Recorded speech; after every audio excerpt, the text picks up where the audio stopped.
Good morning, TikTok. I'm full of coffee. It's early in the morning, so of course I'm going to rant. I want to talk about something that I just can't get off my mind. Drewski. Now, it's not Drewski himself. It's the archetype of Drewski. And everybody, if you don't know who Drewski is, uh, big black guy, yellow hair, does a lot of pretty standard black comedic setups. Most recently went viral for a making fun of greedy black pastors in a church. Never seen that concept before. It's like the Wayans brothers or Tyler Perry doesn't exist. But I want to talk about something near and dear to my heart. Talent. George Carlin, one of my favorite comics of all time, said, "Hard work is for people short on talent." And I think that's very true. Talent actually can be outsourced. You don't actually have to have talent to seem like you have talent. If anybody remembers the Fat Jew, he was the guy.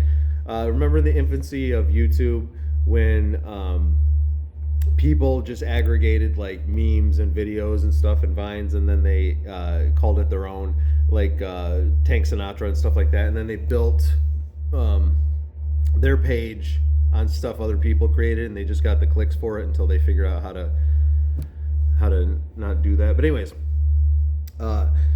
we figured out that it's not talent, it's not how good someone is, it's just you got to be in front of a bunch of eyes. So I have a problem with Drewski. I have a problem with most YouTubers. I have a problem with SoundCloud rappers. I have a problem with people who have found fame through social media. And let me explain why. These people are missing an extremely important and crucial part of the process: failure.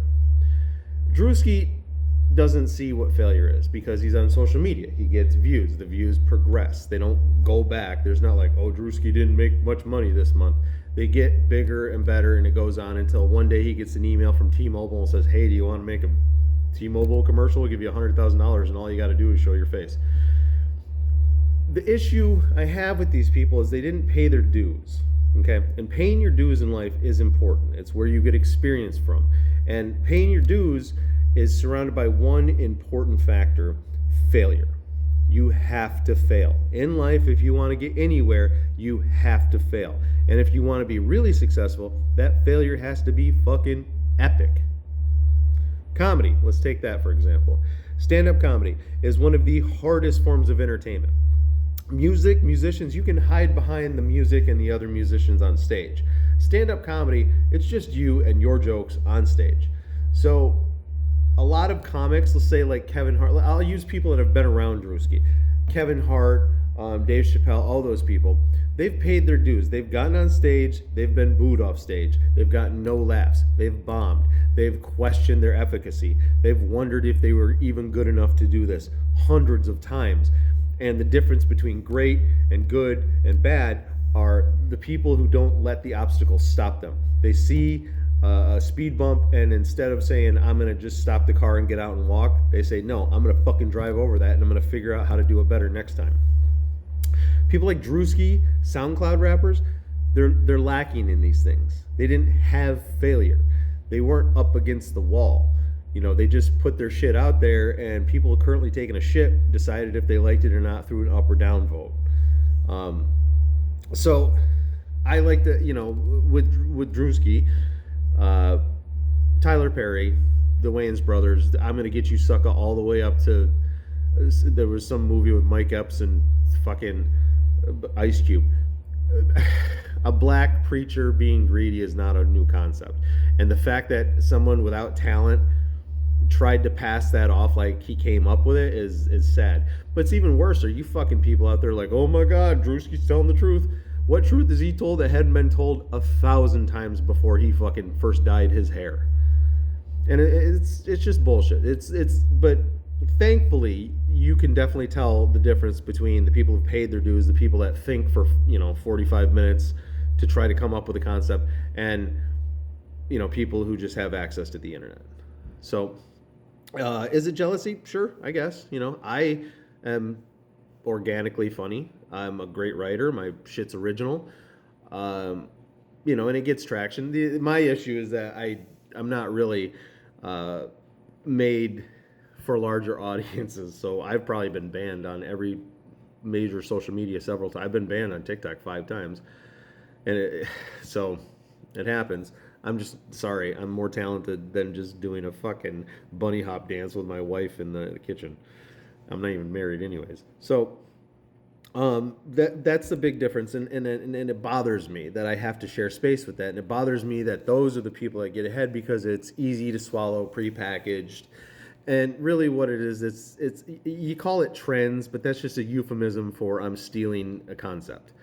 Um, I mean, how many fucking times do you want to see the same skit done over and over again? How many times do you want to see a woman at an island in her kitchen wearing sweatpants and her husband comes up behind her and pulls the sweatpants down and she thinks she's about to get fucked, but he's like, stop wearing my clothes.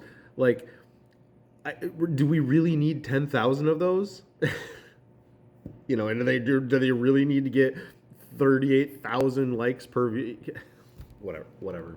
Anyways, so you know, there's a big difference between talent and just being seen. Drewski is more of like a billboard than he is a comedian, you know, and it just, but it's the way it is. I tried out for Last Comic Standing the second season back in 2002 at the Ice House in Pasadena, California, and I waited in line for 2 hours to get in front of 3 producers who immediately shoot you down because they're not there to, you know, for you to make them laugh. They're there to see if you can even get on there. And I watched a producer come out and go through the line and pick out people he thought would be interesting to see. So he picked out like a clown on roller skates, a guy with a snake. Like, not that they were ever going to have a chance to win Last Comic Standing, just that they were going to look good on TV. And I understand that's how it works. You want to watch interesting stuff, and then you cobble together and edit the talented people, and you're like, oh, look, they fought through all of this. But when realistically, they were going to surpass every person in that line anyways. You know, and for any content creator out there that wants to make original stuff that doesn't do trends, that isn't just some black guy being like, women be shopping, you know, it hurts, and I get it. I'm there for you. But just keep creating, because these people will burn out eventually.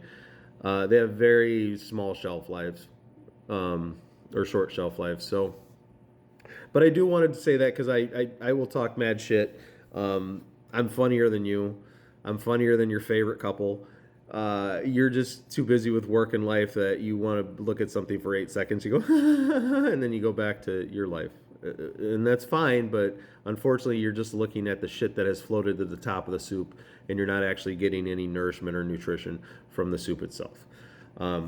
Anyways, I am Reverend Repeat Offender. For anybody that watches, thank you very much. Every time I get banned, it just puts me 200 more videos on the shelf that I can come back with. So anytime I get banned, I just get more material.